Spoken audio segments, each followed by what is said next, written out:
Om Namo Bhagavate Vasudevaya.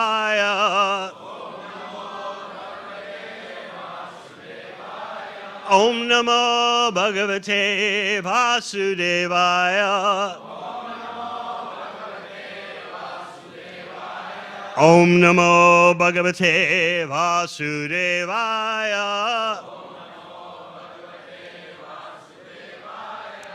Srimad Bhagavatam, 9th Canto, Chapter 19, King Yayati achieves liberation, Text 14.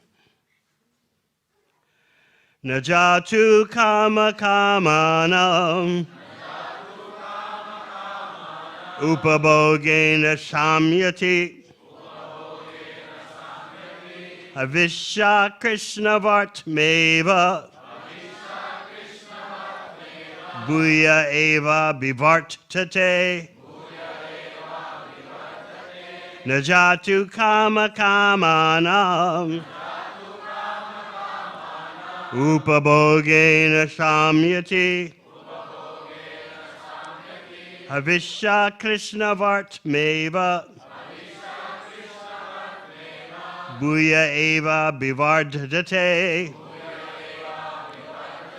Najatu Kama Kamanam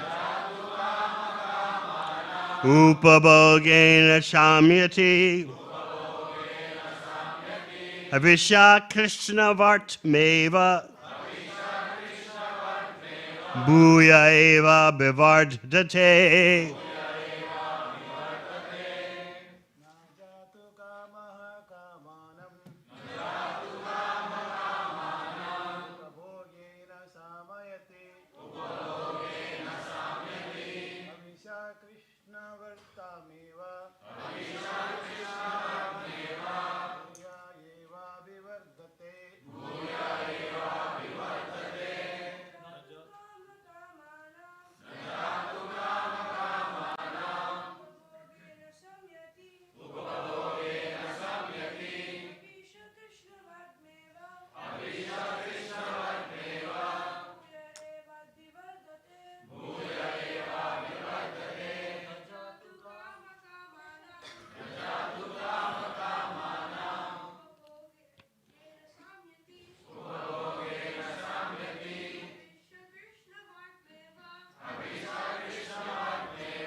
Vaishnavis.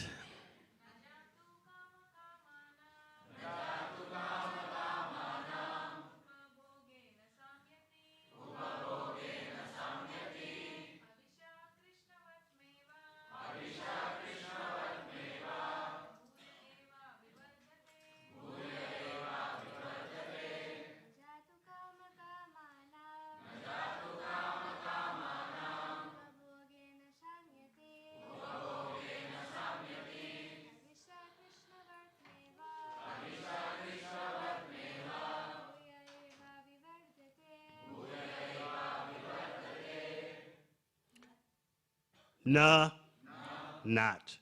Jatu, at any time. Kama, lusty desires. Kamanam, of persons who are very lusty. Upabhogena, by enjoyment of lusty desires. Samyati, can be pacified. Havisha, by supplying butter. Krishna Vartma, fire. Iva, like. Bhuya, again and again. Eva, indeed. Abhivardhate, increases more and more. Translation: as supplying butter to a fire does not diminish the fire, but instead increases it more and more, The endeavor to stop lusty desires by continual enjoyment can never be successful. In fact, one must voluntarily cease from material desires. Purport.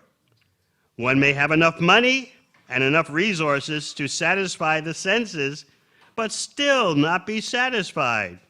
For the endeavor to stop lusty desires by enjoying can never be successful. The example given here is very appropriate. One cannot stop a blazing fire by trying to extinguish it with butter. Translation again. As supplying butter to a fire does not diminish the fire, but instead increases it more and more, the endeavor to stop lusty desires by continual enjoyment can never be successful. In fact, one must voluntarily cease from material desires. Om Gyanachimidandasya Gyananjana Shalakaya Chakshun Militang Yena Tasmai Shri Gurave Namaha. Jai Sri Krishna Chaitanya Prabhu Nityananda Sri Advaita Gadadhar Sri Vasudeva Gaur Bhakta Vrinda. Hare Krishna, Krishna Krishna, Hare Hare, Hare Rama, Rama Rama, Hare Hare.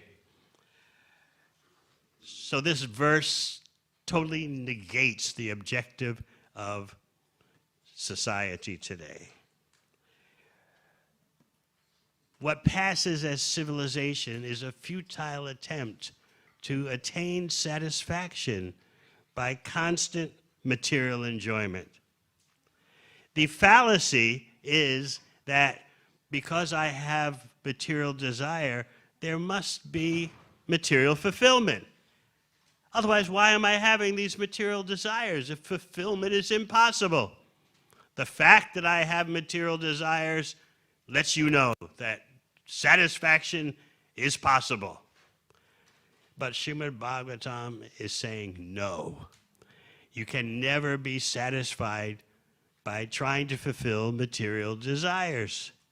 Just as you can put drops of butter on a fire, you can see at the marriage yagyas, initiation yagyas, put ghee on the fire gets bigger. But somehow or other we think our material desires are exempt from that process, from that reality. We think that there'll be satisfaction. So as I often point out, we think over here is material desire. Over here is fulfillment. And all we have to do is put the two poles together, put the two ends together, and life is successful. We think that. We imagine it. When actually, material desires are always over here, and satisfaction's always over there. And no matter how we try to push them together, it doesn't work. How did King Yayati understand this?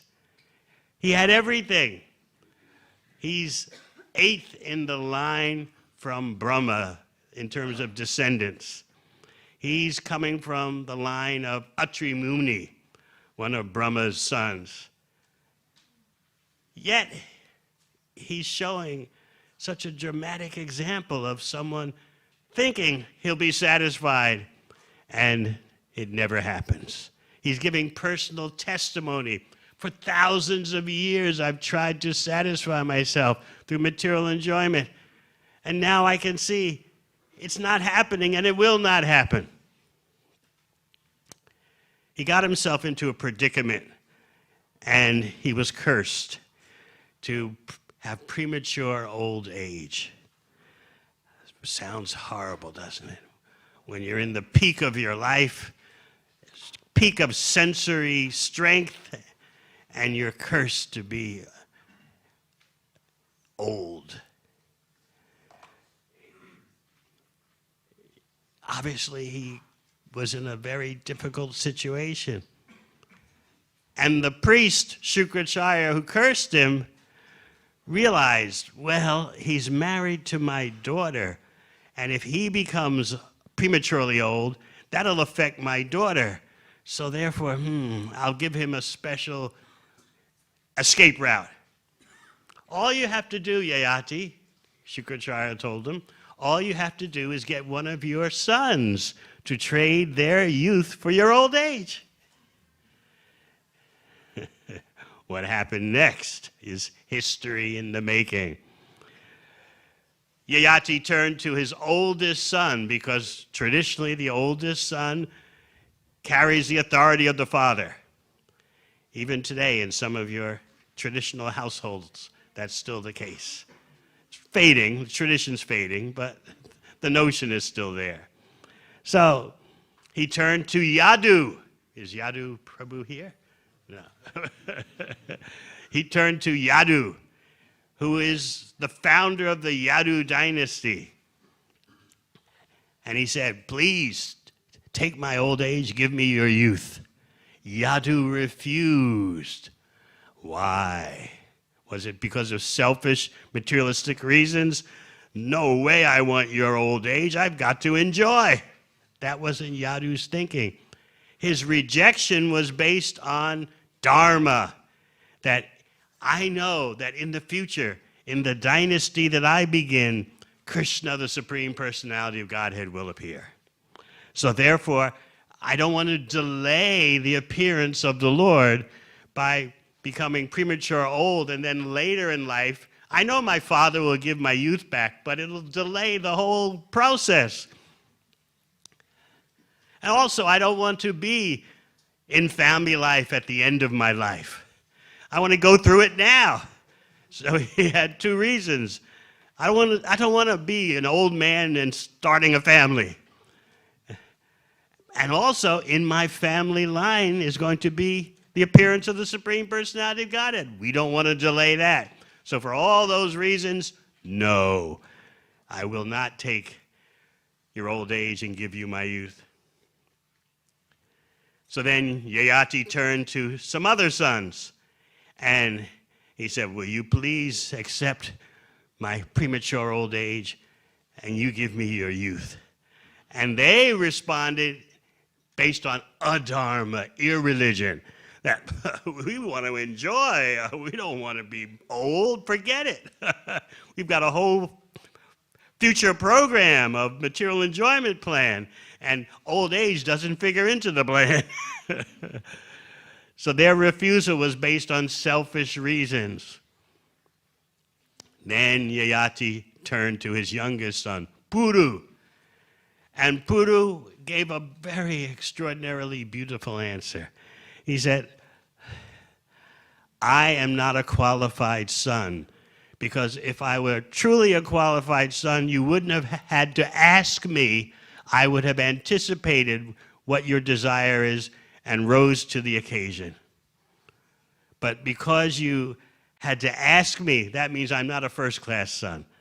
A first-class son knows the desire of the father and acts on it even without being asked. Second class means you got to ask me, and then, of course, as a loyal son, I'll fulfill your request. Third class is, I'll do it, but I hate it. I'll do it with resentment. I'll follow your order with regret, great hesitation, great lamentation. Fourth class son, I won't do it at all. I won't even consider it. So Puru's answer is often used to show the ideal of disciple behavior with the spiritual master. Understand the desire of the parampara. In our case, we're trying to understand Srila Prabhupada's desires and how to best fulfill them. And we're always trying to think ahead. If this situation happens, how can Srila Prabhupada be pleased? If that situation happens, how can the parampara be pleased? So Puru's example is good for family life in the Vedic tradition, which you don't see much of it anymore. Even in Bharat, it's fading. And Puru is demonstrating how to be an ideal disciple. So he took Yayati's old age. He knew also in the future, Father will give me my youth back. But still, he was fulfilling the order, the desire of his father. So now Yayati is a young man again. And as you hear, his program was material enjoyment for thousands of years. And now he's confessing, I have not attained any satisfaction. And this chapter, King Yayati Achieves Liberation, is revealing the mystery, the paradox of material enjoyment. It looks so fulfilling, it looks so satisfying, but that goal is never attained. But you're addicted. The whole process of material enjoyment is addictive. Even when you get some slight realization that you're not satisfied, you can't stop.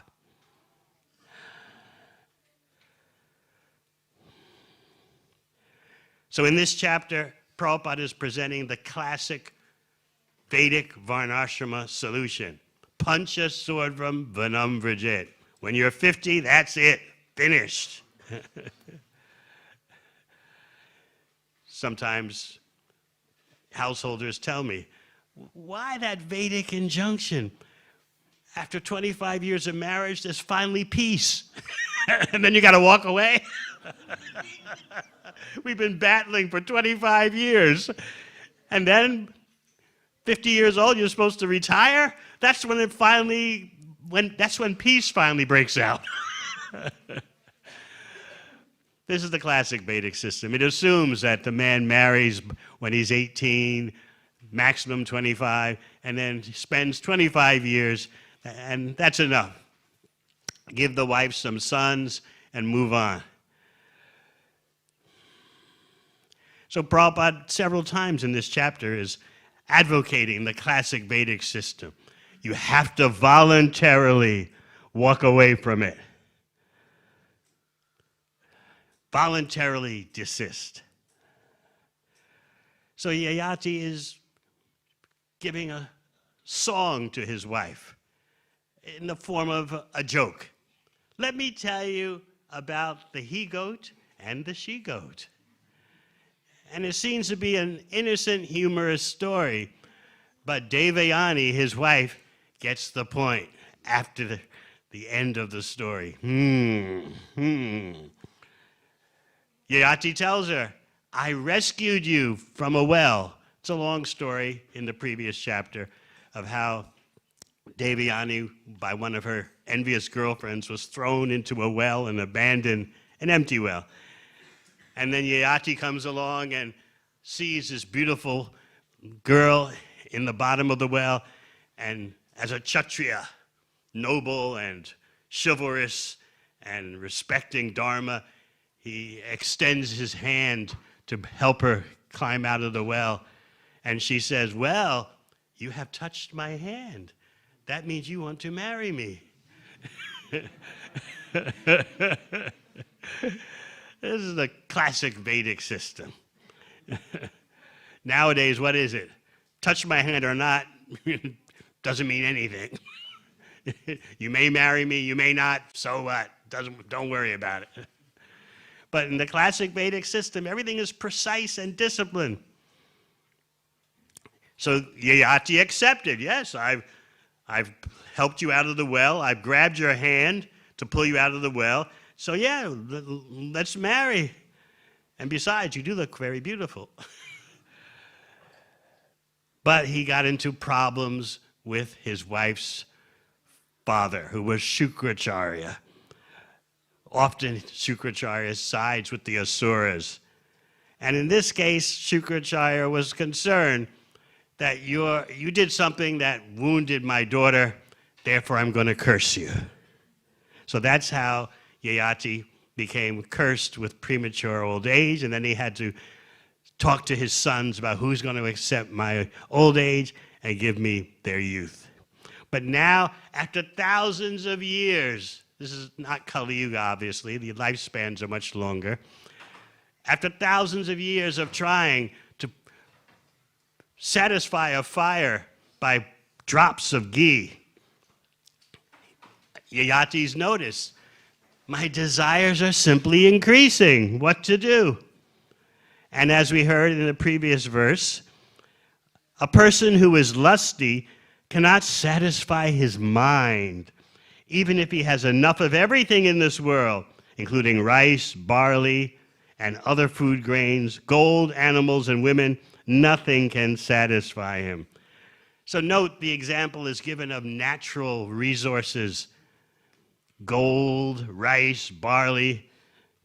Nowadays, what would they say? Bitcoin, property investments, titanium, cobalt. Bhagavatam is showing you what is real wealth. Just like when Vamanadeva is encountering Bali Maharaj sees, oh, you're such a beautiful young Brahmana boy. What do you want? And what was Sri Vamanadeva's answer? Just give me 3 steps of land. Bali Maharaj was astonished. You obviously are an inexperienced Brahmana little boy. You don't know how to ask for a benediction. You don't know how to ask for charity. I can give you anything.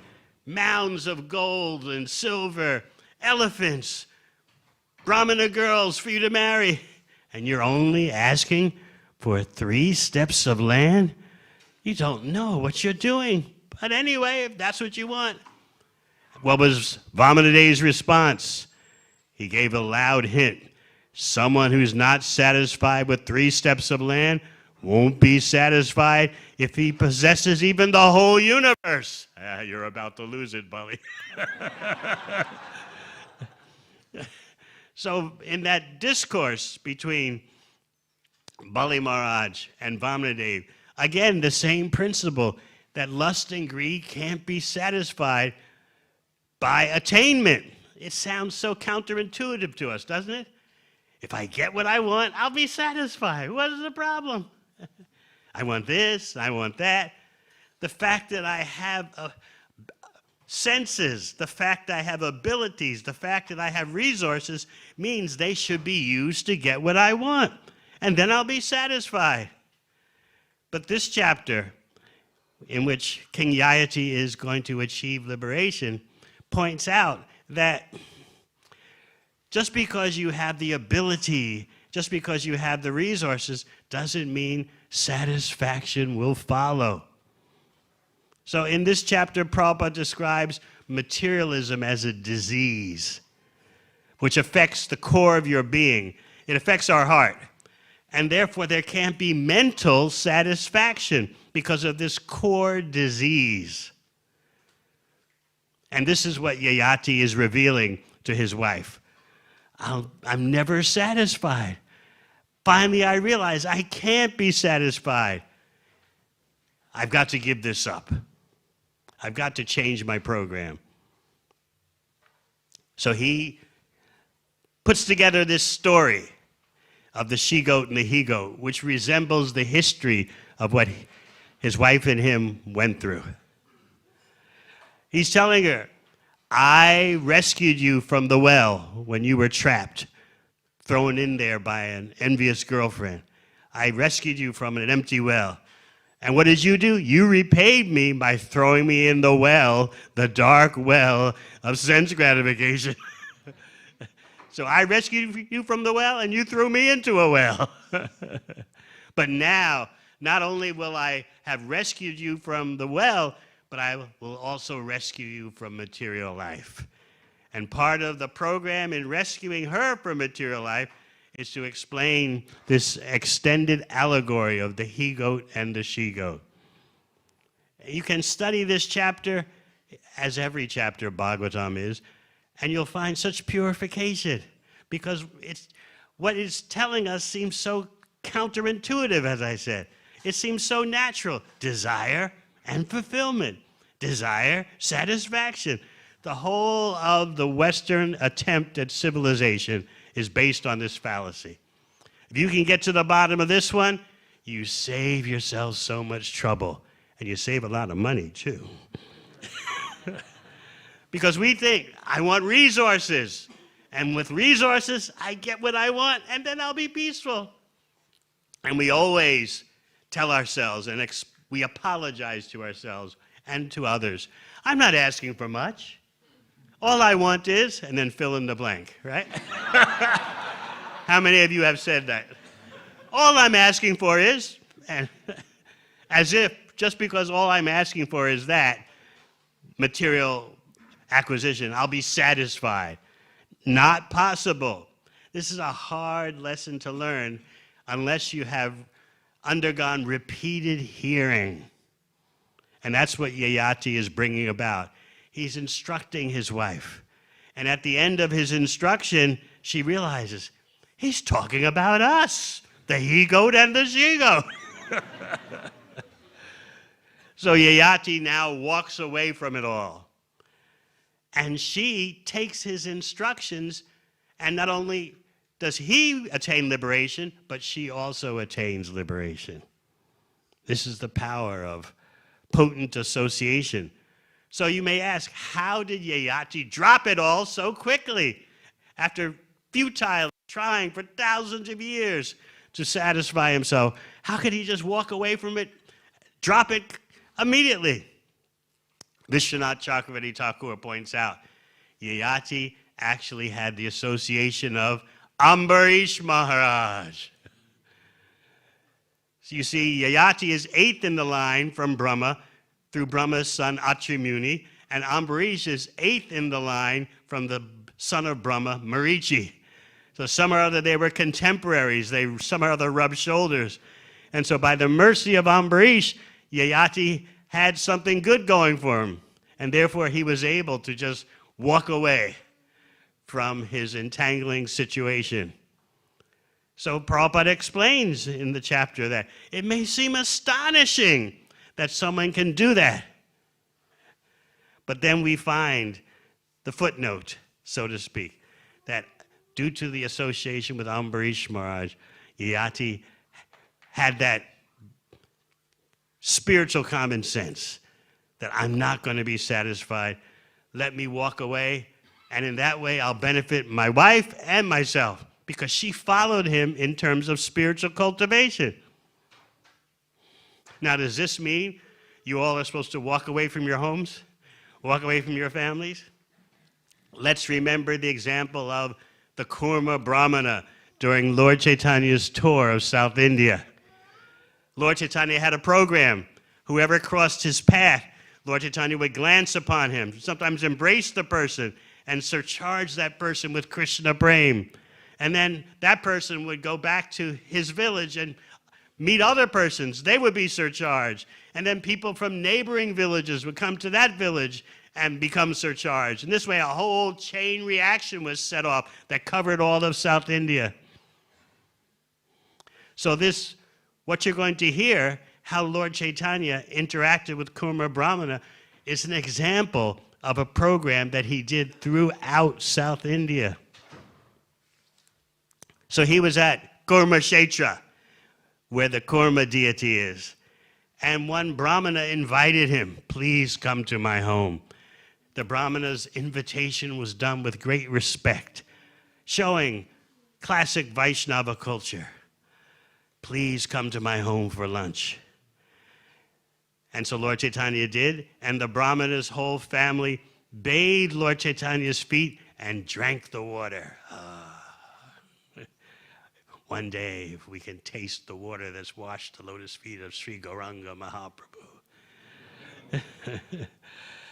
And so then the Brahmana served lunch, and served a very sumptuous lunch respectfully. Kaviraj Goswami points out again that the invitation was done with great respect.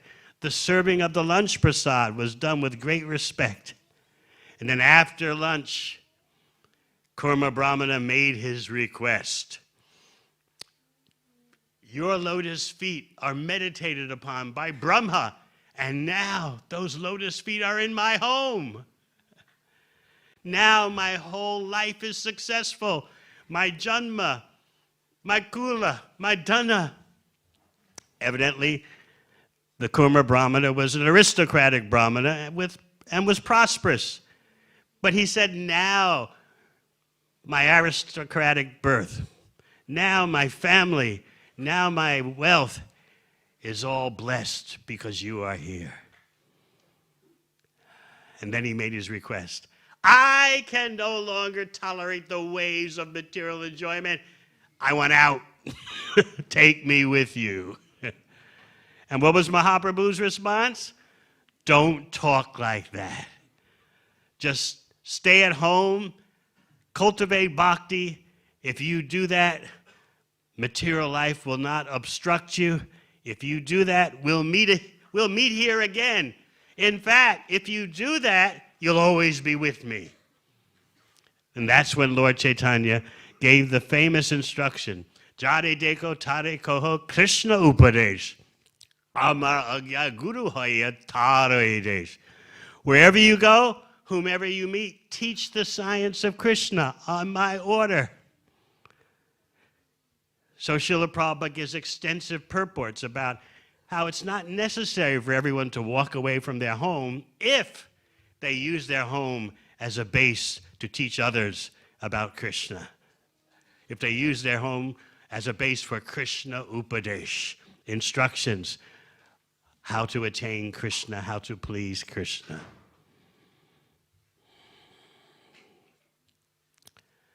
In fact, Srila Prabhupada tells us that if this program is pursued to its fullest potential, even you're living in a big city, still your home can turn into Vrindavan and Navadvip.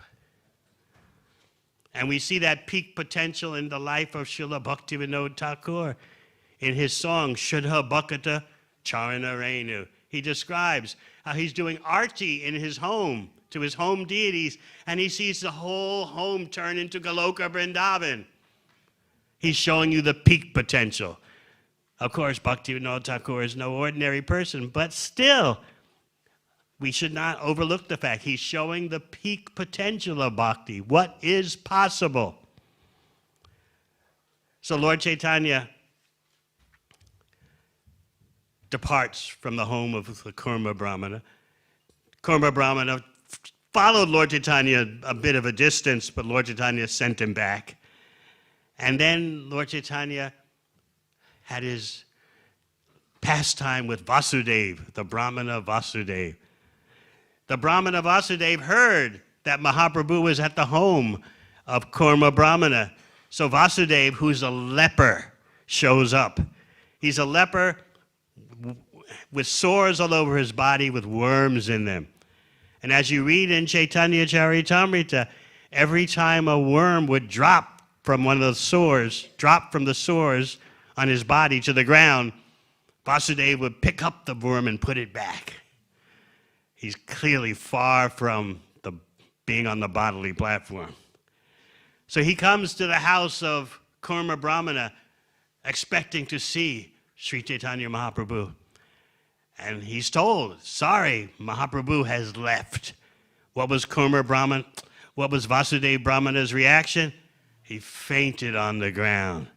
While he's on the ground, unconscious, Mahaprabhu returns and embraces him. And Vasudeva is astonished. How can he embrace me? Even my bodily odor drives people away. What to speak of my leprosy? And he's embraced me. And by the embrace of Mahaprabhu, Vasudeva's body became totally beautiful, free from disease and very beautiful. So Vasudeva's first concern, and he's teaching us a lesson, his first concern is that I'm going to get puffed up. Look at me, I got a beautiful body and I'm healed. I'll be proud. What to do? And Lord Chaitanya responded, yes, as long as you chant the Hare Krishna mantra constantly, you will not be attacked by pride. And then Lord Chaitanya asked him, in so many words, you want to repay me? Here's what to do. And Mahaprabhu gave the same advice he gave to Kurma Brahmana. Teach the science of Krishna. And in that way, you'll repay your debt to me. So in the purport, Srila Prabhupada reminds us, he says, and you have to think about this because you might think, well, he's not talking about us. He says, every member of the International Society for Krishna Consciousness has been rescued from an abominable existence. No. Right? You were all very pious, right? We may think we are very nice, very pious, very traditional, but according to the standards of the Vedas, everyone in Kali Yuga is fallen. Manda sumanda matayo, manda bhagya hupadruta. Right in the first canto it is stated, we're all mandas, super slow about spiritual advancement. But we think, oh, I'm such a Paka Vaishnava. We should remember what we've been rescued from. Even if we were, which is doubtful, even if we were absorbed in punya, pious activities, still that is considered fallen. It is not bhakti. So the purport emphasizes that we should think how to repay our debt by doing what Mahaprabhu told to Kurma Brahmana. Wherever you go, whomever you meet. This doesn't mean you have to fly all over the world. Your family, begin with that. Your neighbors, begin with that. And if Krishna wants to give you facility to travel the world, you can do that. But the point is, somehow or other, where you're at right now, begin. And that's the beginning of paying your debt to Sri Chaitanya Mahaprabhu. So Yayati started with his wife. He made this fantastic story. He didn't just, okay, it's over, do you understand? I'm walking. No, he made this whole very poetic presentation, very cultured, very artistic. So she wouldn't feel thrown out. He presented her an allegory, and she herself got the point. Oh, I see. He goat, she goat. Sounds familiar.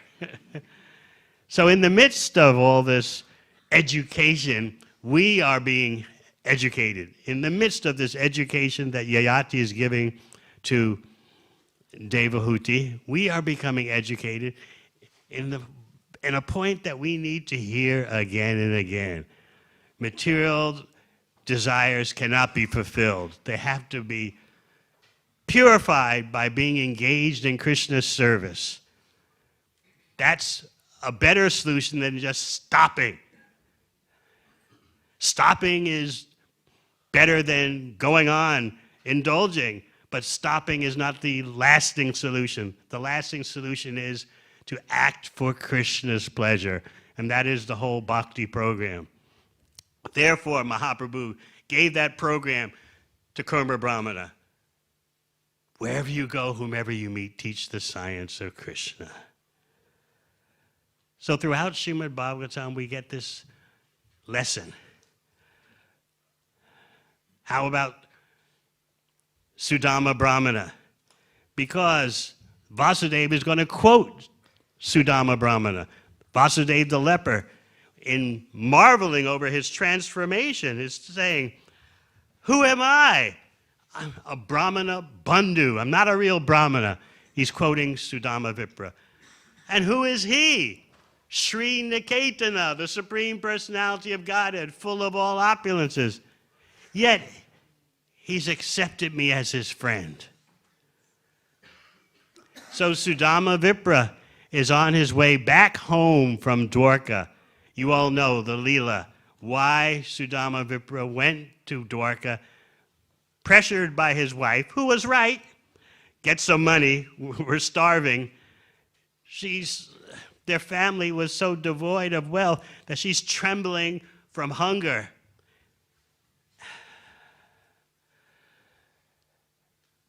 So she asks her husband, your friend is the Supreme Personality of Godhead, don't you remember? And Sudama tells her, I'm nothing special. I may have gone to school at the Gurukula with Krishna, but I'm nothing special. I'm very fallen. She didn't give up. He favors the brahmanas. I'm not a real brahmana. He favors the devotees. I'm not a real devotee. This goes on for a while.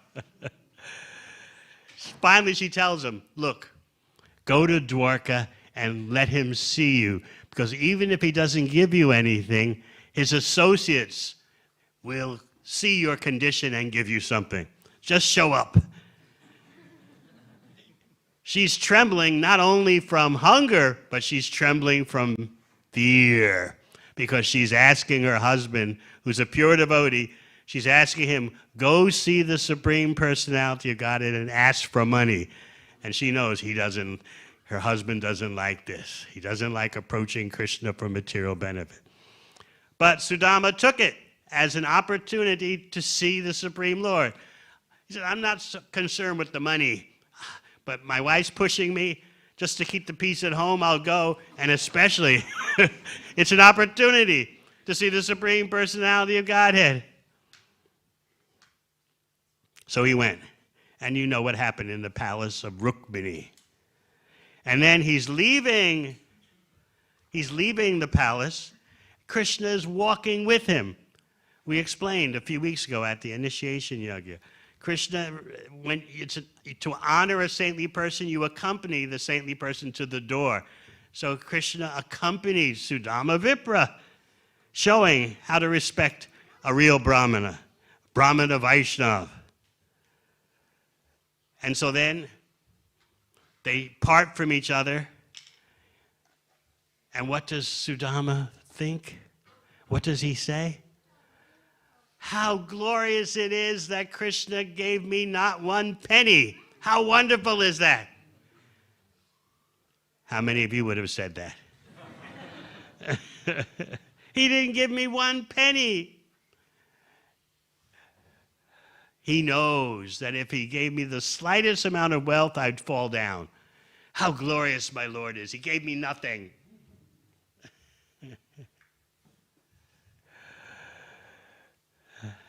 And what is Krishna thinking? Krishna's thinking, I don't have enough wealth in my possession to give him. He gave me some handfuls of chip rice, which he didn't even have in his possession. He had to go beg it from neighbors. So I have to reciprocate. I have to give him something more than what I have in my possession. But everything belongs to me. What am I going to do? If I give him the wealth of Indra, it'll not be enough.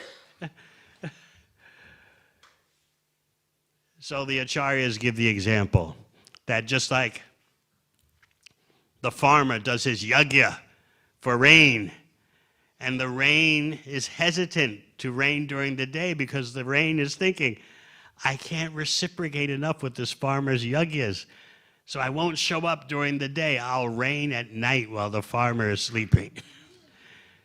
So this example is given for Krishna. My devotee has sacrificed so much, has given so much in bhakti. Oh, these 4 handfuls of cheap hard rice. But the bhakti behind it, I can't repay.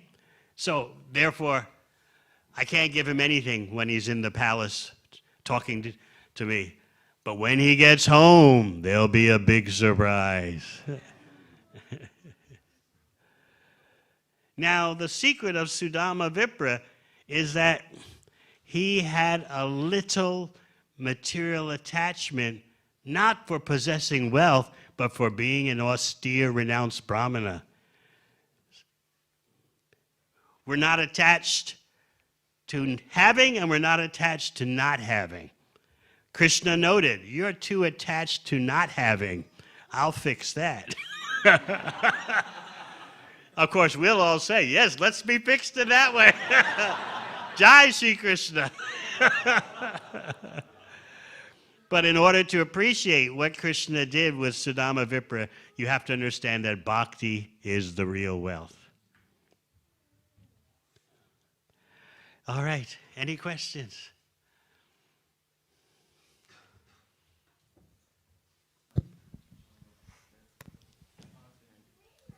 Yes.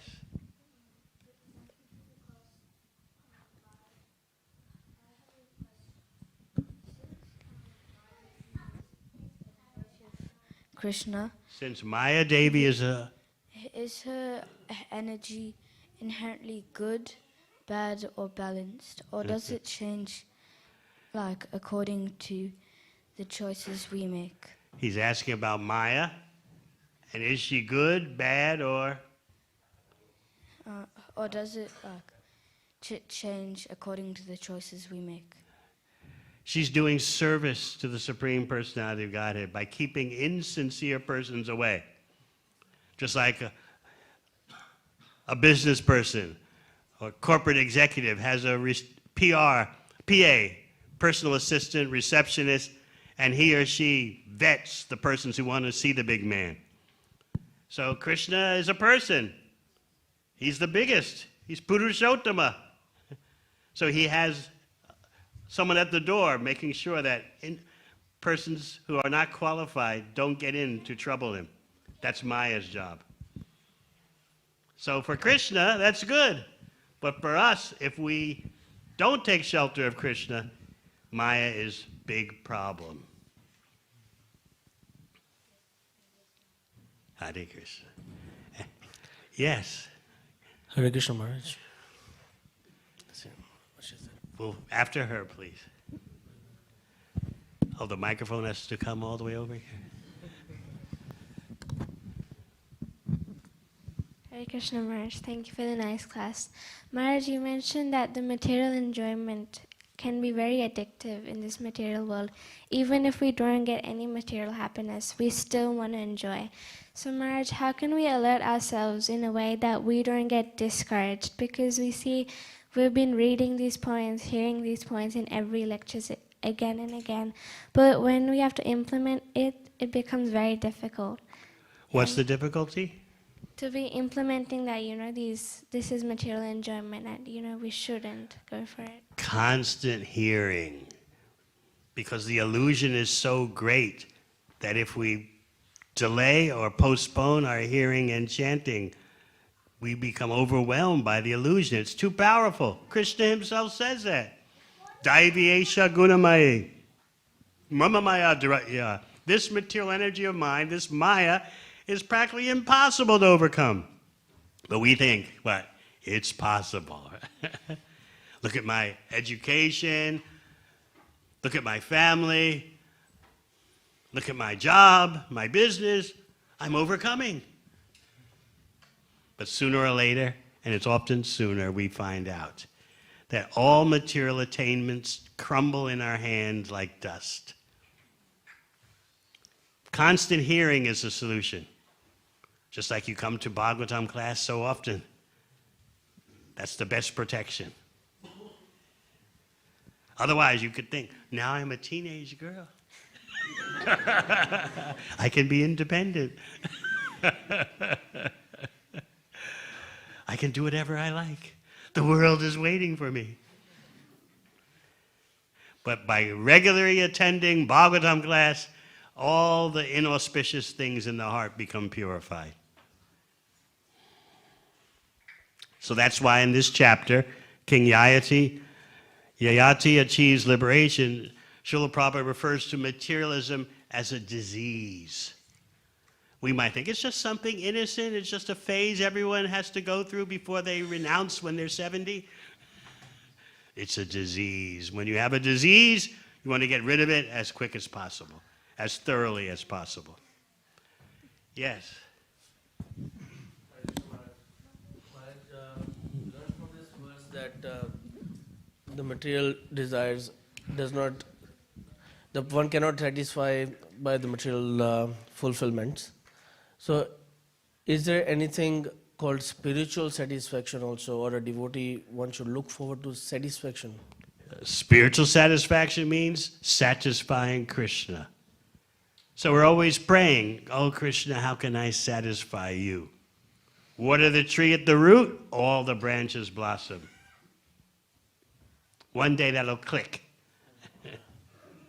I remember seeing Srila Prabhupada at a Rath Yatra in Berkeley, California in 1975.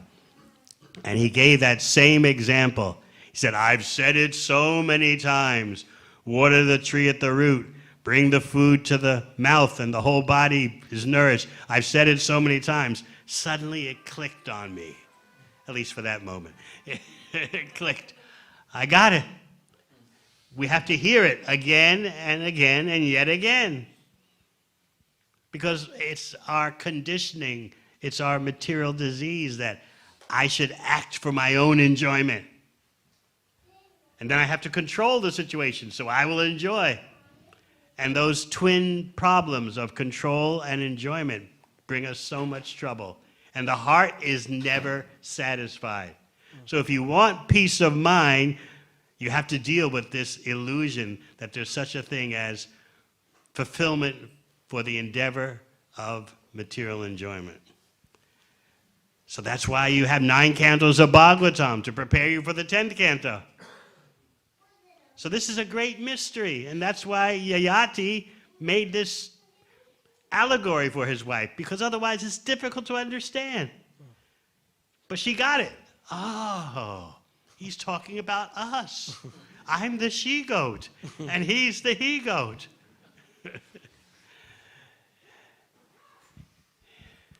Yes. We hear happiness coaches talking about gratitude journal or expressing gratitude as a way to make happy, and that's their solution for not finding satisfaction. Would you be able to comment on that? You're listening to happiness coaches? It was for a talk. Good excuse.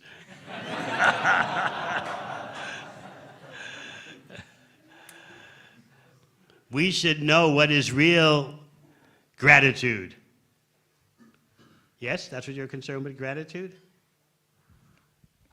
Just that concept that she was saying, that she gave her own example, that she tried very hard to be happy and she Yes, had yes. everything and she Yeah. couldn't be happy. So then when did she supposedly become happy? She said, I changed my life when I started being thankful for the small things in life. That is true on the material plane, but the way Maya works is sooner or later what you're expressing gratitude for, some material thing, turns out to cause lamentation. Oh, I'm so grateful that this person is in my life. Then 2 years later, get out of here.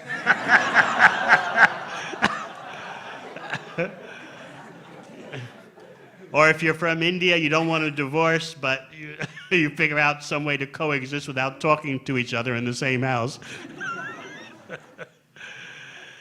That's the nature of the happiness and distress cycle of material existence. But yes, express gratitude on the material platform, but it's much better and much more worthwhile to express gratitude on the spiritual platform. So if anyone has helped you in your spiritual life, never let that person forget it. Whether it's your parents or friend or mentor, never let that person forget it. Always express gratitude. Thank you. So that gratitude principle works fully and purely in bhakti.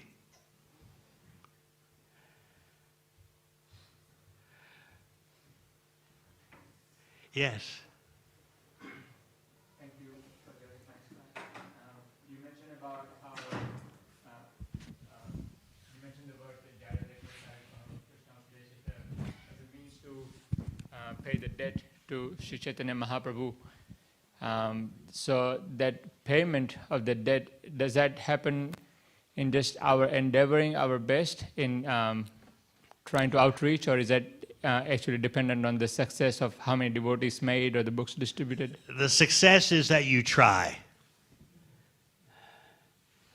That's the success. Krishna asks you to try. The results, that's up to Krishna, but Krishna is watching the effort. I remember as a 7-day-a-week Sankirtan devotee in New York in the mid-'70s, I tried and I tried and I tried. But I couldn't distribute more than a few books every day. But the temple leaders notice he tries so hard, we'll make him the Sankirtan leader.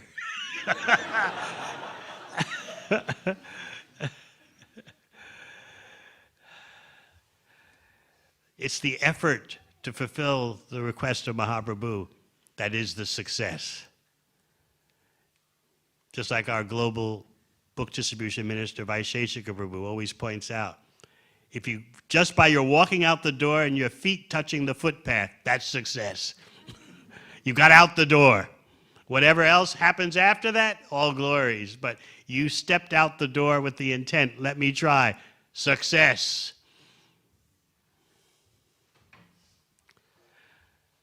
Of course, while doing practically 0 books, going out 7 days a week, I met so many persons who became devotees. But I was a foolish young devotee then. I didn't notice that.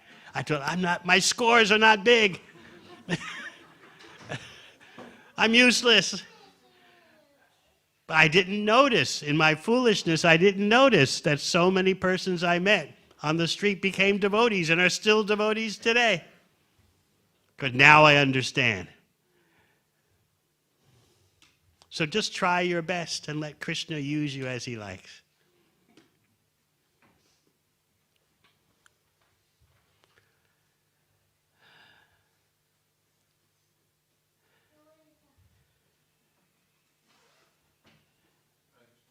Yes.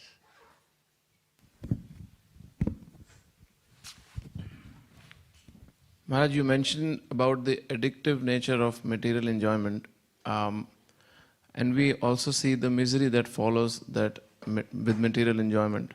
Whereas on the other side, spiritual enjoyment or spiritual practices are pleasure-giving and the pleasure increases.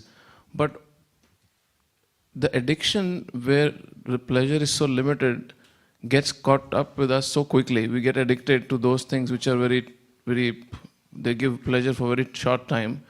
Whereas the spiritual activities which are supposed to give pleasure, that is increasing. To become addicted to that, it takes very hard work. Like a lot of hard work required for that. Why such a design, or mind naturally questions that this is a very complicated design.